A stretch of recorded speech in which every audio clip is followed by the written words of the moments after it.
Garden planning, and more specifically, garden layout design, can be a huge point of contention for the beginner gardener. Understanding where to plant your tender transplant and what exactly can be planted together can make you feel stuck.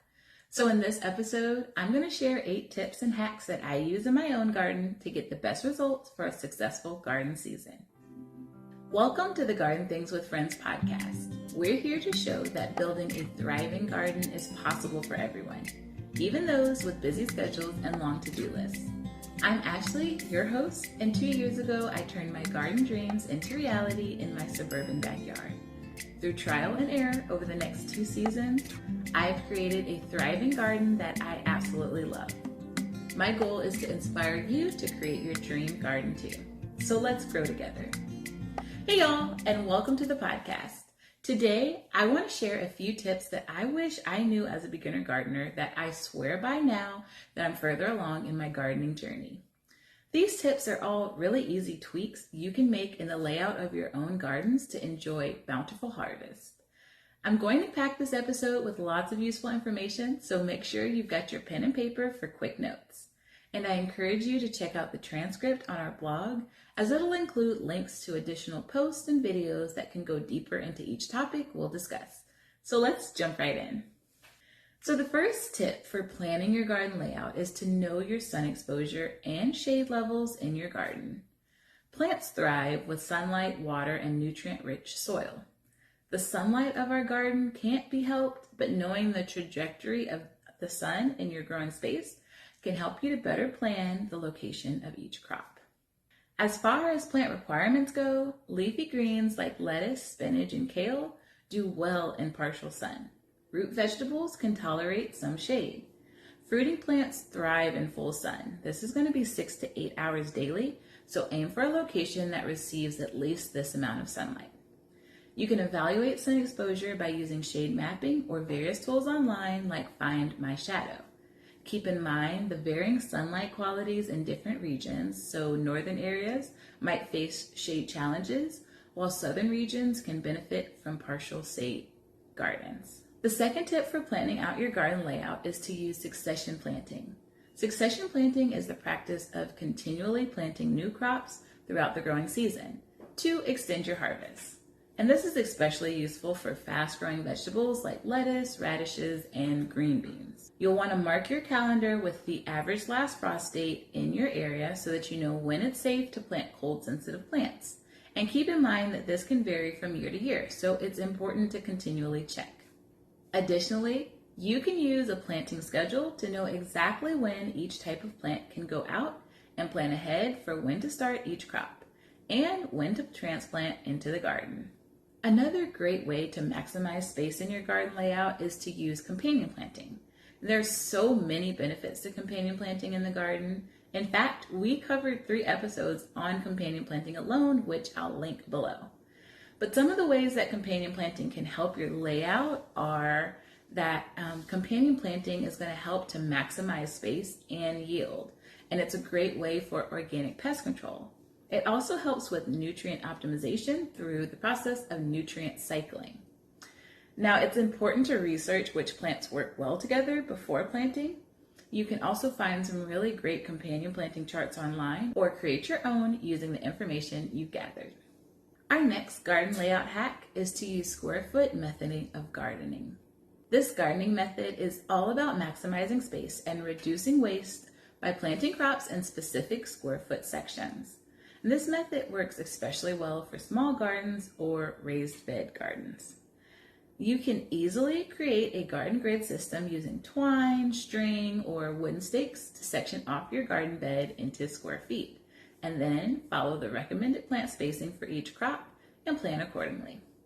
And I've included a space recommendation chart in our free garden planner, which will also be linked below in the show notes. Now this next tip is one that has worked wonders in my garden this season and has given me by far the best brassicas I've ever grown, and that is to grow them together and cover with insect netting.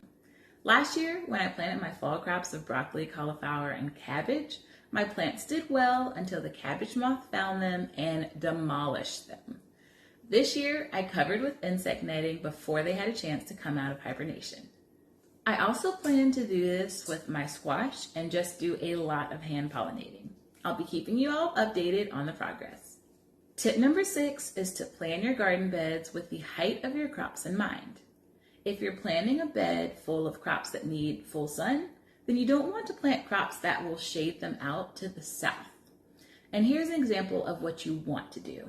Create a bed with something tall like sunflowers in the back or north, tomatoes in the middle, and leafy greens in the front. This way, all of your plants can receive optimal sunlight without competing for it.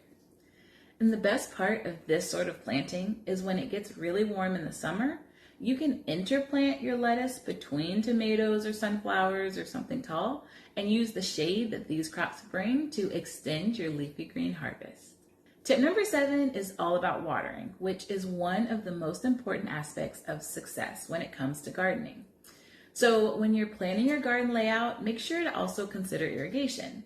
This can include drip irrigation systems or simply having easy access to water sources. Also, keep in mind that certain crops may require more frequent watering than others, so plan accordingly and group plants with similar water needs together. Now, if you're wanting to DIY your irrigation, you can check out our irrigation garden planning worksheet and get my step-by-step system for creating a hands-free watering solution for your own backyard. And speaking of hands-free watering solutions, I want to take a minute to thank one of the sponsors of the podcast, Garden in Minutes. I often tell you all that I am a low-maintenance gardener, and I'm constantly looking for ways to enjoy the fruits of my garden without spending hours on garden chores. That's why I decided to invest in Garden in Minutes garden grids this year. Last year, I DIY'd my irrigation system but found uneven and inadequate watering meant that I still needed to stand outside daily, especially during the heat of the Alabama summers. The Garden in Minutes garden grids are the easiest way that I've found to ensure adequate watering. These patented grids follow a square foot gardening method of construction, and they're customizable to most popular sized garden beds. And with my timers connected, these truly give me hands-free watering. Now, as a podcast listener, we have a really neat deal. You can get 7% off your entire order by clicking the link in the show notes and adding the discount code GARDENTHINGS at checkout. Now, let's get back to the episode. So the last tip for your garden planning is to plan based on the nutrient needs of individual plants. Some plants are heavy feeders and require more nutrients from the soil, while others can thrive in less fertile soil. Now, there are two schools of thought here when it comes to determining how to use this information. You can group plants with similar nutrient needs together, and the idea here is you can ensure that each plant is getting the proper nutrients without over or under fertilizing certain areas of your garden. Or you can do what I prefer, which is to create a mixed bed with differing needs. Plants will take what they need, and planting a bed with a mixed level of nutrient needs means you can fertilize less often, and plants will take what they need from the soil as they need it. Now, before we close, I want to take a moment and talk about our free printable garden planner. This is a must-have garden resource if you're looking to grow your own food in your vegetable garden. In this free download, you'll get a simple step-by-step walkthrough of how to plan your own gardens, as well as access to our additional free printables for companion planting, irrigation, and seed starting germination rates, as well as get connected with our email list where I share weekly garden tasks and to-do lists. You can get your copy of this planner by checking out the link in the show notes below. Well, that's all for this episode. I hope you're encouraged to maximize the space in your garden and grow more food. If you dug this episode, I'd be honored if you'll rate this podcast and spread the word to your friends who are also passionate about gardening. Your 5-star support fuels the growth of Garden Things with friends, and together we'll cultivate a network of thriving gardens and plant-loving friends. Happy gardening, and remember, it's never the wrong time to grow where you are.